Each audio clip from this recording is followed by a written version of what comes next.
Hi friends, welcome back to Lullaby Land.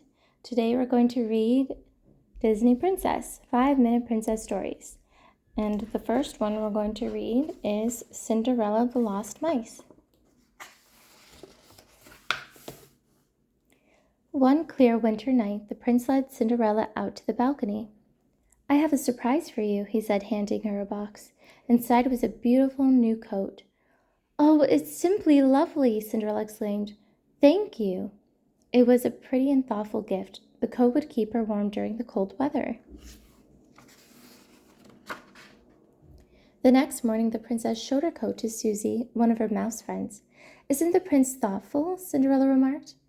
"Nice, nice," Susie exclaimed. The coat sleeve felt warm and cozy, especially compared to where the mice lived.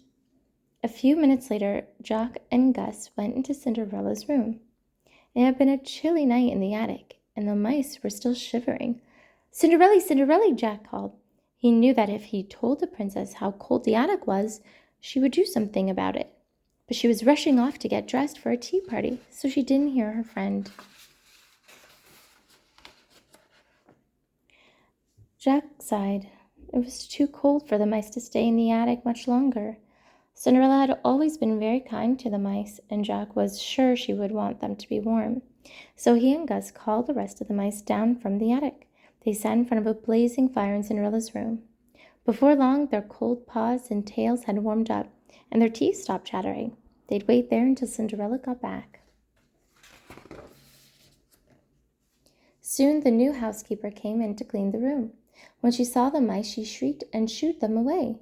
"Mice don't belong in the castle," she yelled. "Now get out!" The housekeeper didn't know that the mice were Cinderella's friends. She chased them with the broom. The frightened mice had no choice but to scramble back up to the cold attic. Brr! Gus began to shiver as soon as the mice were safely upstairs. The mice really needed the princess's help. But how would they be able to speak to Cinderella when they were afraid to set foot downstairs? Wham! Suddenly, the castle gardener barged through the attic door. Before the mice knew what was happening, he had trapped them. "Now take them outside," they heard the housekeeper say. "Take them far away so they never return." Meanwhile, Cinderella's tea party had ended and she and the prince were out riding. As their horses trotted through the countryside, they saw the castle gardener tending to something in one of the fields. "Hello," the prince called out. "It's much too cold to be working outside." But the gardener did not answer. The prince called him again and still got no reply. As they rode on, the prince turned to Cinderella. "That was odd," he said. "I can't believe he did not hear me. Why wouldn't he answer?" "Perhaps he was lost in thought," Cinderella replied.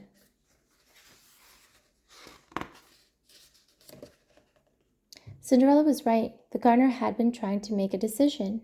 He was about to let the mice go as the housekeeper had ordered, but he was worried about them. He knew it was too cold outside.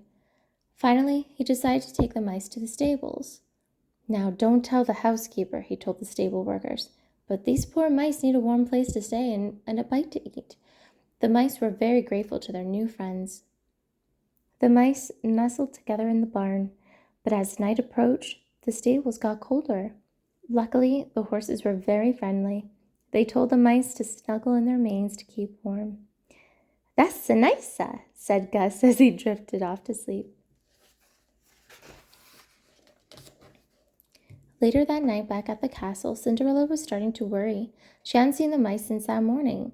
Jack and Gus nearly always come by in the evening. Cinderella was searching for the mice when she ran into the prince. "Why, hello," the prince said. "Are you looking for the same person I am?"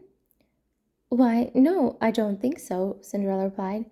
"I'm looking for the mice." "Ah," said the prince. "Well, I'm looking for a new housekeeper. Apparently she threw the mice out of the castle today." "Oh, no," Cinderella cried. "Poor dears, they'll freeze outside." "Don't worry," the prince said. "The mice have found a new friend." He told Cinderella about what the gardener had done.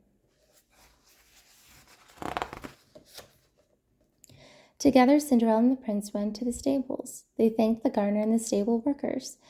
Then they gently woke the mice. "Cinderella, Cinderella!" the mice shouted happily. Cinderella was relieved to see her little friends safe and sound. Though the stables had been nice, the mice were glad to return to the castle.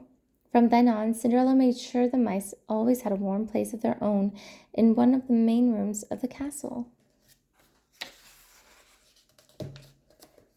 A few nights later, Cinderella and the prince threw a grand ball. The gardener was the guest of honor.